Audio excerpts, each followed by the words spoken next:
qu'il y aura à l'intérieur de ces 2 journées à Miami? Alors, à l'intérieur de ces 2 journées dans le salon, il y aura déjà un accueil et une présentation des institutionnels et des principaux partenaires qui vont présenter leur vision, leur développement, leurs activités et l'interaction possible avec le salon ITBE. Donc on va retrouver le Miami-Dade County, qui est l'autorité régionale, on va retrouver l'aéroport, le port, on va retrouver aussi des partenaires dans la logistique, des partenaires dans différents domaines économiques qui vont expliquer pourquoi, notamment des pays d'Afrique et d'Europe, il y a des startups aussi de l'Hexagone qui vont venir présenter leurs offres. Donc ça va être le côté salon avec des stands, et il y aura des ateliers. Donc ces ateliers vont être des ateliers avec des mises en valeur d'activités, notamment autour de l'intelligence artificielle, autour des objets connectés, autour des smart cities, des villes intelligentes.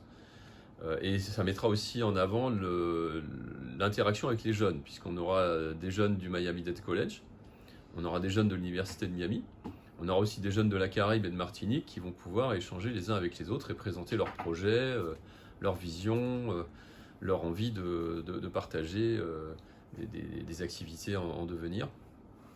La première année a été un véritable succès. Qu'attendez-vous de cette seconde édition? Alors la première année, c'était à la fois organiser cette première édition d'ITBE, mais aussi de s'immerger dans d'autres salons. On avait été à la FITSI, la Florida International Trade and Cultural Expo. On avait fait aussi un salon Midweek qui est organisé par une agence nationale américaine qui s'appelle le Minority Business Development Agency. Et là, on a voulu faire quelque chose de plus en immersion sur les villes en périphérie de Miami. Parce qu'évidemment, il y a Miami qui est l'attracteur fort. Vous avez le centre-ville de Miami, vous avez Brickell qui est le quartier des affaires. Mais c'est quand même le ticket d'entrée est très élevé. C'est pas pour toutes les entreprises.